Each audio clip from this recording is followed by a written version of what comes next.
Hello everyone, नमस्ते, ओम शान्ति सम्पूर्णलाई स्वागत छ मेरो नयाँ भिडियोमा। अनि आज चाहिँ म यस्तो राम्रो सुन्दर प्रकृतिको काखमा आएको थिएँ। अनि यसो बसिरहँदाखेरि मैले पहिले नै सोचेको थिएँ एउटा टपिक कुनै न कुनै बेला टाइम मिल्यो भने बनाउनु पर्छ भनेर सोचेको थिएँ। आज यता आउँदाखेरि ट्याक्क मलाई एकदमै साइलेन्स पिस फिल भयो र एक्सप्रेस गर्न मन लाग्यो। त्यो टपिक भनेको के भन्दाखेरि एकदमै कमन प्रब्लम तर ह्युज सिम्पटम्स, ह्युज इफेक्ट त्यसले चाहिँ मेरो लाइफमा ल्यायो। त्यो डिजिजेज रिजन कज भनेको चाहिँ रुगाखोकी, सर्दी, कफको बारेमा हो। Fever, headache, cough, common cold, this may be the minor problem but यिनीहरूको सिम्पटम्स इफेक्ट चाहिँ मेरो लाइफमा एकदमै खतरनाक किसिमको डिप लेभलमा गएको छ कि लगभग मेरो जीवनमा इन्सिडेन्ट्सहरू लगभग डिप लेभलमै गएका छन् र यो रुगा सर्दीको केस पनि डिप लेभलमै गएको छ। सानो बेला कति रुगा लाग्थ्यो, कति ज्वरो लाग्थ्यो, केही मतलबै हुन्थेन होइन। सिगान यता पुज्दै उता खेल्न गइन्थ्यो होइन, ज्वरो आउँथ्यो, सिटामोल खाइन्थ्यो, पानीपट्टि लाइन्थ्यो, एकछिनमा दौड्न होइन गइन्थ्यो। त्यस्तो खासै प्रब्लमहरू इफेक्टहरू त्यस्तो ल्याउँथेन। तर अहिले एक किसिमको फ्रिक्वेन्ट रुगा सर्दी लागिरहने कि मलाई चाहिँ, र यसले एकदमै डिप लेभलमा सिरियस कन्डिसनमा मलाई पुगाइदिन्छ कि यो रुगा सर्दी ज्वरो यिनीहरूले चाहिँ। यो विषयमा चाहिँ मलाई त्यही भएर कुरा गर्न मन लागेको। फर्स्ट कुरा चाहिँ कताबाट सुरु गरौँ भन्दाखेरि म चाहिँ पहिला अरनीको स्कुलमा पढाउँदाखेरि र कलेज पनि पढ्थेँ। त्यति बेला रुम रेन्ट लिएर बस्थेँ। कलेज जान पनि सजिलो हुन्थ्यो, स्कुल पढाउन पनि सजिलो हुन्थ्यो। त्यही भएर यो चाहिँ दसैँको बिदा थियो सायद। अनि त्यति बेला चाहिँ बिदा थियो। अनि त्यति बेला बर्खाको टाइम होइन, पानी परिरहेको थियो एकदमै। 2-3 दिनदेखि हेभी लगातार हुन्छ नि, खत्रै पानी परिरहेको थियो कि यस्तो पानी कि पानीले नै बाढी ल्याइदिने टाइपको, नदी खोला बगेर नै कि त्यो बर्सातको पानीले नै, रेनफलले नै बाढी ल्याइदिने किसिमको त्यस्तो हेभीवाला पानी परेको थियो। अनि त्यो रात चाहिँ आई रिमेम्बर के फर्स्ट टाइम त्यो रात चाहिँ यस्तो एक्सपिरियन्स भयो। त्यो चाहिँ एकदम फ्याटल, नियर द डेथ एक्सपिरियन्स। हुन त मैले भनिहालेँ रुगा सर्दी ज्वरो मलाई जहिले नि सिरियस कन्डिसनमा हुन्छ, त्यसले मलाई नियरली डेथ एक्सपिरियन्ससम्म एक्सपिरियन्स गराइदिन्छ कि त्यति किसिमको सिरियसली हुन्छ, एक्सट्रिमली जान्छ डिप लेभलमा। त्यो बेला चाहिँ त्यो मेरो फर्स्ट टाइम हो एक्सपिरियन्स। त्यस्तो किसिमको फ्याटल टाइपको हुन्छ नि, घातक टाइपको, मृत्यु नै देखाइदिने टाइपको डेथ थियो। त्यहाँ चाहिँ के भयो, ज्वरो आइरहेको थियो, टाउको यस्तरी फुट्ला जस्तो कि हुन्छ नि, मतलब यस्तो फिल भयो कि टाउकोमा तातो केही भुङ्रो हुन्छ नि, टाउकोमा तातो कोइलाहरू होइन, तातो रातो राप हुन्छ नि, त्यस्तो किसिमको केही कोइलाहरू राखेको छ जस्तो फिल भयो कि रातभरि हुन्छ नि। एउटा कथा थियो सायद, रातभरि हुरी चल्यो भने जस्तो रातभरि मेरो टाउको दुख्यो है। त्यस्तो वर्स्ट एक्सपिरियन्स भयो कि अनि लाग्यो म बाँच्दैन, आई वन्ट लिभ के होइन, म चाहिँ अब बाँच्न सक्दैन, यो मेरो लास्ट टाइम हो। यता फर्किन्छु उता फर्किन्छु, कति गाह्रो भएको, टाउकोमा पुरै हुन्छ नि, हिडुल गर्न नै उठ्न नै कति गाह्रो भइरहेको थियो। पछि रातभरि अब सन्चो होला भनेर रुक्यो होइन। रातभरि बिहानभरि पानी परेछ होइन, रातभरि के रातिको टाइम, अब जाउँ भन्दा पनि अँध्यारो, त्यत्रो पानी परेछ, बाढी नै आउला जस्तो छ पानी, एकचोटि रोकिया छैन, हेभी रेनफल भइरहेको छ। कस्तो गाह्रो भयो कि जाउँ कि नजाउँ, एकछिन सन्चो होला, वेट गर्छु, झन्झन बढ्दैछ। एकपछि त साँझको कति 3-4 बजेको थियो सायद, एक्सट्रिम लेभल भयो, अब सक्दैन जानै पर्छ भनेर हस्पिटल गएर इमर्जेन्सीमा भर्नासर्ना केही गरेन सायद। त्यति बेला त्यस्तै माहौल चल्दै थियो। एउटा सिटामोल हो कि केही दियो होइन, पारासिटामोलसँग केही होला अरू पनि कम्पोनेन्टहरू जे भयो नि त्यो दिएर अनि एकछिन पछि आधा घन्टा जति त्यो पछि चाहिँ त्यो खाइसकेपछि यस्तो रिलिफ भयो नि। All came to normal, all came to काम के भन्दाखेरि सडनली त्यस्तो ड्रास्टिक के एकै रातमा पुरै हुन्छ नि एक्सट्रिम लेभलसम्मको त्यो एक्सपिरियन्स भयो कि त्यस्तो भएको छ मेरो लाइफमा चाहिँ। त्यति बेलाको त्यो वर्स्ट मोमेन्ट हो कि स्टिल आई रिमेम्बर। कस्तो अर्कै गुस्बम्स आउँछ कि how could I survive that moment भन्ने त्यस्तो किसिमको टफ लागेको थियो मलाई त्यो मोमेन्ट। जे उस्तै पनि पास भयो। अनि मलाई चाहिँ अचम्म लाग्छ कि हुन्छ नि अहिले आएर यो रुगा सर्दी ज्वरोमा पनि डिस्कस गर्नुपर्ने बहसै गर्नुपर्ने होइन त्यस्तो किसिमको टाइम आयो कि किनकि अहिले रुगा सर्दी ज्वरोले नै मान्छेलाई ढालिदिन्छ। पहिला के हुन्थ्यो र त मान्छे के होइन केही लाग्थेन। तर अहिले एउटा रुगा सर्दी लाग्यो भने 1-2 हप्ता मान्छेले चाहिँ डेथ एक्सपिरियन्स गर्नुपर्छ। त्यो मैले पर्सनली फिल गर्छु। सो हाउ पिपल फेस त्यो मलाई खासै थाहा भएन तर मलाई चाहिँ त्यस्तो एक्सपिरियन्स हुन्छ। सो द अनदर एक्सपिरियन्स जुन चाहिँ मैले सेयर गर्नैपर्छ जुन चाहिँ एक्सट्रिम डिप थियो त्यो भनेको चाहिँ केही समय अगाडि त्यो पनि दसैँ बिदा नै थियो क्यारे होइन गणेश बाबामा पढाउँदाखेरि।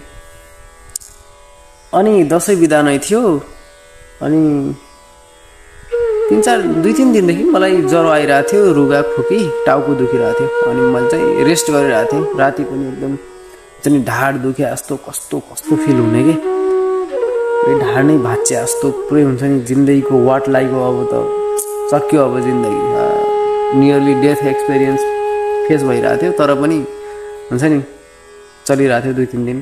अनि त्यसपछि अर्को दिनमा चाहिँ अलिक गाह्रो नै भएर सिटामोल ल्याएर खाएँ। सिटामोल होइन डिकोल्ड हो। रुगा सर्दी पनि थियो सबै थियो ज्वरो रुगा सर्दी सबै थियो अनि डिकोल्ड ल्याएर खाएँ। सो त्यो खाइसकेपछि चाहिँ त्यो औषधि खाँदाखेरि चाहिँ ठिक हुने त्यो छुटिसकेपछि फेरि त्यस्तै कि back to same hard situation हुन्थ्यो। उठ्न पनि 10-11 बजे उठ्ने कि उठ्नै नसक्ने उठ्नै इनर्जी नै छैन। बडीको कुनै पनि अङ्गहरूमा पार्टमा चाहिँ ब्लड फ्लो नै भइरहेको छैन इनर्जी नै फ्लो भइरहेन जस्तो फिल हुन्थ्यो कि उठ्न नै कति गाह्रो हुने सिडी चढ्न नै कति गाह्रो हुने होइन। ढाडको त पुरै वाट लागिसकेको थियो पुरै कर्याङ मर्याङ पुरै ढाडै फुटिसक्यो कि जस्तो लाग्थ्यो कि त्यो एक्सपिरियन्स भइरहेको थियो। अनि खाना त बिल्कुलै पटक्कै जिरो खाना पनि नरुच्ने खाना पनि मन नलाग्ने। अनि अर्को दिन चाहिँ बिहान म उठेँ अनि खत्रै भइहाल्यो कि त्यो दिन चाहिँ 2-3 दिनको त्यो रुगा सर्दी ज्वरोले गर्दाखेरि त्यो नेक्स्ट डेमा चाहिँ बिहान म 10-11 बजे उठेँ। खाना खाने मनै छैन भोकै छैन होइन शरीरको पुरै वाट लागेको छ पुरै टाउको हुन्छ नि आगो भइसकेको छ ज्वरोले रुगा सर्दी सबै खोकी। यस्तो वर्स्ट मोमेन्ट म सिडी चढेर माथि जान्न पनि मलाई यस्तो लागिरहेको थियो कि म पुरै सगरमाथा चढिरहेको भन्दा नि गाह्रो लागिरहेको थियो कि होइन कस्तो फिल हुन्छ सगरमाथा चढ्दा त्यो थाहा होइन तर यसो सुनेर थाहा पाएको छु। त्यति बेला मलाई त्यस्तो गाह्रो भइरहेको थियो कि सगरमाथा चढ्नुभन्दा पनि गाह्रो काम चाहिँ मेरो लागि सिडी चढ्नु हो कि त्यस्तो वर्स्ट फिल भइरहेको थियो। अनि गएँ म त बेहोस कि अनकन्सियस फेन्ट हुने जस्तो भइहाल्यो किनकि अक्सिजन यति कम भइरहेको थियो म सास नै लिन सकिरहेको थिएन। अनि खाना हेरेको खाना मन लाग्यो त्यहाँनिर बसेँ मम्मीलाई भने मम्मी मलाई गाह्रो भइरहेछ भन्दै ढले रेली फेन्ट भएँ। अनि त्यसपछि पुरै बेहोस हात गोडा केही पनि चलेन ढली नै हालेँ लम्पसार ढलिहालेँ। अनि मम्मीको काखमा मम्मीले समात्नुभयो अनि हतारमा दाइ खाना ल्याएको थियो त्यो खाएको खाना छोड्दै उनीहरूले मलाई बाइकमा हालेर लियो। अब यस्तो फिल भइरहेको थियो कि म त मरेँ अब म मर्छु अब मेरो लास्ट डे हो मर्ने त मर्ने भएँ तर बेहोसमा मर्ने भएँ क्या। समस्या त्यो भयो मर्नदेखि डर भन्दा पनि बेहोसमा मर्न डर लाग्यो कि मलाई चाहिँ।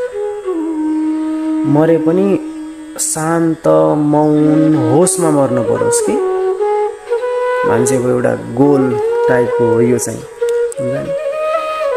मर्ने त स्योर नै भइसक्यो किनकि घटना एकदम एक्सट्रिम गइसक्यो यो रुगा सर्दी मलाई ब्रेथिङ नै भइरहेको छैन, त्यस्तो सेभियर कन्डिसन बडीमा, फ्याटिग हरेक कुरा हुन्छ नि, त्यो फेस भइसक्यो। तर अब मर्न चाहिँ म स्टप गरिरहेको थिएँ कि अनइन्ट्रेस्टेड थिएँ कि, किनकि म होसमा नै थिएन। अब बेहोसमा भएको मान्छे कसरी मर्न चाहला, मर्नु नै छ भने त होसमा मर्नु पऱ्यो नि, राइट। तर बेहोसमा मर्नु पऱ्यो भन्दा त्यो जस्तो होस्ट मोमेन्ट केही हुँदैन। अब मर्छु भन्ने जस्तो लाग्यो, अनि इमर्जेन्सीमा गयौँ, हतारमा पुरै इनर्जी डाउन छ, पुरै बेहोस छु म, सुनिरहेको छु, रेस्पोन्स गर्न सकिरहेको छु, औँला यति यति यति यति चल्थ्यो कि मेरो, अरू केही पनि नै, आँखा पनि हेर्न सकिरहेको छैन। अनि त्यहाँ गएँ, अनि बेस्ट थिङ्स मैले के एक्सपिरियन्स गरेँ, त्यो अक्सिजन लाउँदाखेरि जस्ट मैले अक्सिजन पाएँ कि। अनि मलाई लागेको जीवनमा जे जति मान्छेले मागे पनि लास्टमा चाहिने भनेको कुरा भनेको अक्सिजन रहेछ कि। हामी यो चाहियो त्यो चाहियो, यो भएन त्यो भएन, मलाई यो चाहियो त्यो चाहियो, यो पुगेन त्यो पुगेन भन्छौँ, लास्टमा हामीलाई चाहिने चिज चाहिँ अक्सिजन रहेछ कि। हामीलाई लास्टमा चाहिने भनेको होस रहेछ, किनकि त्यही होस नभएर कति मान्छेहरू मरेका छन् र कति त त्यो होस नभएर नै जिउँदै मरेका छन् कि। भनेको जीवनमा होस चाहिएको रहेछ, अक्सिजन चाहिएको रहेछ। त्यति मलाई अक्सिजनले धेरै हेल्प गर्यो। अनि अक्सिजन पनि मलाई यति चाहिएको थियो कि फुल स्पिडमा चाहियो कि, त्यो हुन्छ नि यस्तो गर्ने होला, त्यो मैले फुलमा गराएमा कि त्यति ल्याक भइरहेको थियो, मलाई ल्याक फिल भइरहेको थियो अक्सिजनले गर्दाखेरि। न खाना न पानी, मलाई अक्सिजन मात्र चाहियो, किनकि अक्सिजन भयो भने ब्रिदिङ हुन्छ, ब्रिदिङ भयो भने फङ्सन, बडीको फङ्सन हुन्छ, अनि ब्लड फ्लो हुन्छ, अक्सिजन फ्लो हुन्छ, अनि हल्का होसमा आइन्छ। केही समयपछि मलाई चाहिँ सलानी चढाइयो, पारासिटामोलको बोतल चढाइयो, त्यसले बिस्तारै बिस्तारै रिलिफ भयो। टाइम चाहिँ लाग्यो, 1 घन्टाभन्दा बढी नै लाग्यो मलाई चाहिँ अलिकति शीतल महसुस हुन। अनि त्यसपछि बिस्तारै बिस्तारै हल्का आँखा पनि खोल्न सक्ने भयो, अलिकति हल्का डिक्रिज भयो फेभर।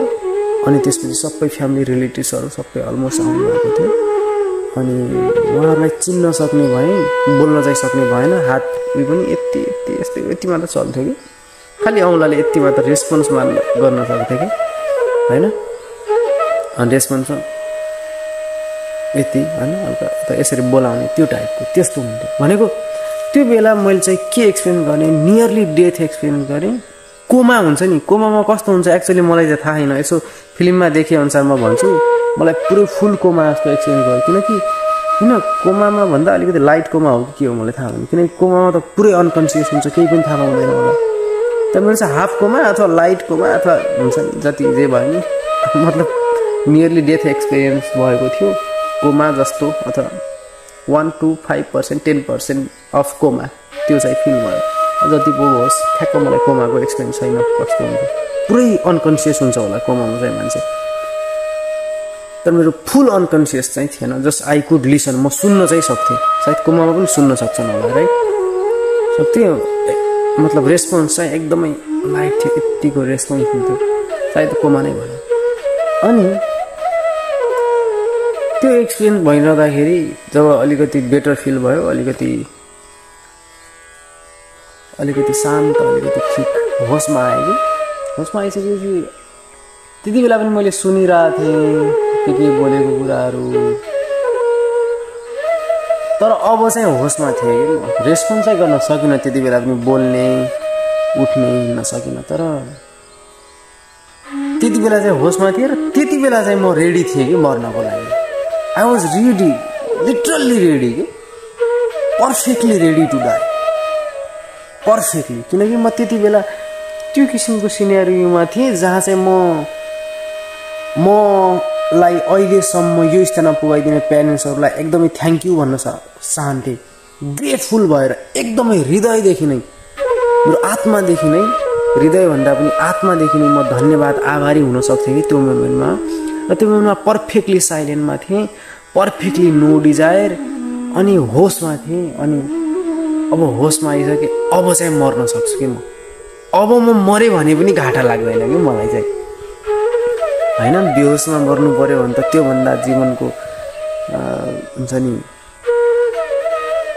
लस के होला र हैन र होसमा मर्न पाउनु त्यो भन्दा ठुलो उपलब्धि अचिभमेन्ट सक्सेस लाइफमा के होला जस्तो मलाई चाहिँ लाग्छ सो तर त्यति बेला होसमा आएको थिएँ र त्यति बेला I was ready to literally ready to die सबैलाई धन्यवाद दिएर कि प्यारेन्ट्सहरूलाई त अफकोर्स हैन र सबै रिलेटिभ्सहरूलाई मेरो लाइफमा टफ हार्ड जे मोमेन्ट भए पनि कति bad worst situation I had to go through तर जे भए तापनि just I am thankful I am really thankful I am grateful for everything you did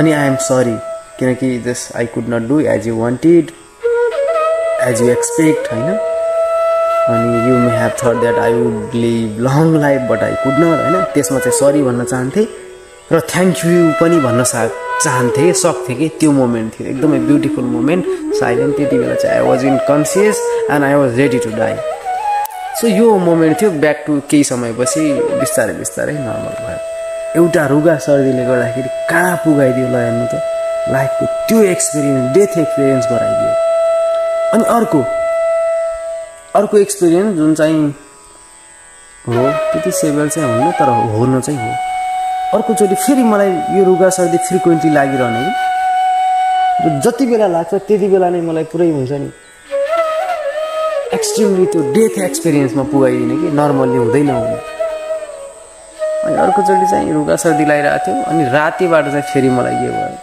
त्यही रुगा सर्दी ज्वरो आएर यो ढाड यस्तो भयो नि यो ढाडमा नै पुरै पृथ्वी चलिरहेको जस्तो के यो ढाडमा नै पुरै हुन्छ नि जेसीबी चलिरहेको जस्तो पुरै त्यो रोड रोलर चलिरहेको जस्तो पुरै यो ढाड होइन तपाईँको लगभग 8-10 टुक्रामा भाँच्चे जस्तो के भाँच्चिने जोड्ने त्यस्तो पुरै एउटा सिनेरियो चाहिँ फेस गरेँ कि रातभरि तर बिहान चाहिँ अस्पताल जाउँ सोचिरहेको थिएँ राति नै जाउँ सोचिरहेको थिएँ ठिक होला भन्ने एक्सपेक्ट भयो अनि बिहान आउँदाखेरि हल्का अलिकति बेटर भयो अनि त्यसपछि 2-4 दिनपछि नर्मल भयो so again the experience came यो चाहिँ रिसेन्टली मलाई 5-7 दिन त्यो अझै पनि छ मलाई त्यही रुगा नै हो अनि त्यो रुगा सर्दीले त्यो पनि कस्तो भयो भन्दाखेरि त्योभन्दा अघिल्लो दिन चाहिँ हल्का फुल्का रुगा सर्दी जस्तो हल्का खाँसी जस्तो भइरहेको थियो लागिरहेको थियो कि अब रुगाले मलाई समाते जस्तो फिल भइरहेको थियो अनि हल्का खोकी लागिरहेको थियो त्यो रुगा र खोकीले चाहिँ साँझतिर देखिएको थियो अनि त्यसले राति र बिहान यस्तो गराइदियो होइन अचम्मै सडनली कि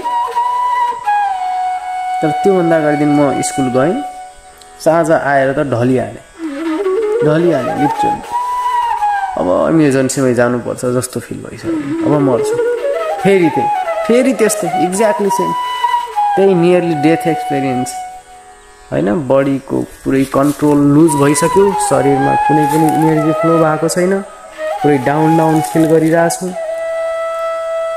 हैन न उठ्न न बस्न केही पनि गर्न सकिरहेको छैन एटलिस्ट त्यति बेला चाहिँ सास फेर्न चाहिँ सकिरहेको थिएँ त्यो चाहिँ अलिकति राम्रो प्लस पोइन्ट मान्नुपर्छ मेरो लागि तर अरू चाहिँ same experience no energy flow to the different parts of the body almost the half unconscious cough fever loss of appetite extreme fatigue यस्तो किसिमको एक्सपिरियन्स भइरहेको थियो अनि त्यसपछि रोक्यौँ भन्दा अर्को बिहान चाहिँ औषधि गर्न ओपिडीमै गएँ अब इमर्जेन्सीमा लिँदैन होला हैन अब यस्तो ज्वरो सरो भन्छन् के भएर ज्वरो एउटा दबाई खायो भाइ कहाँ हो भन्छन् तर मलाई चाहिँ फेरि त्यस्तो वाला ज्वरो रुगाले होइन मलाई चाहिँ फेरि एक्सट्रिम नै हुन्छ त्यो 1-2 ट्याब्लेट खाएर हैन त्यो सिटामोल खाएर डिकोल खाएर 2-4 दिन तातो पानी खाएर होम रेमेडी गरेर सन्चो हुनेवाला होइन मेरो सिरियस नै हुन्छ अब यो बुझाउन एकदम गाह्रो हुन्छ यो कुरा चाहिँ एक्सपिरियन्स गर्दाखेरि एकदमै घातक हुन्छ बुझाउन एकदमै गाह्रो हुन्छ किनकि नर्मल भनेको रुगा खोकी हो सर्दी हो हैन 1-2 सिटामोल खायो अथवा तातो पानी खायो हैन आराम गरेर सन्चो हुन्छ भन्ने त्यो मेरोमा कहिले पनि परेन के सानो सदा हुन्थ्यो अहिले चाहिँ मलाई एकदम हाई लेभलमा हुन्छ लेजेन्ड लेभलमा चाहिँ रुगा सर्दी गइसक्यो मेरो लाइफमा चाहिँ। सो त्यस्तो एक्सपिरियन्स भएको छ। सो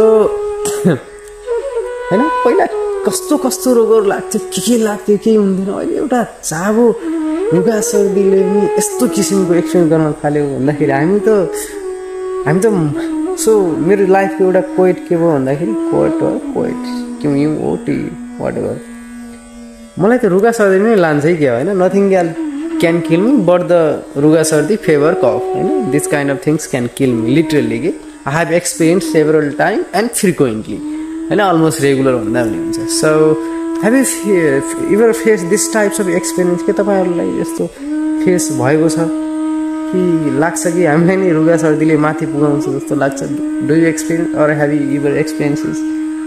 सो यो क्वेसन छोड्दै आजको भिडियो लगभग यति नै गरेँ। So it was all about the effect, extreme death level experience, legendary experience of fever, cough, common cold, headache in my life.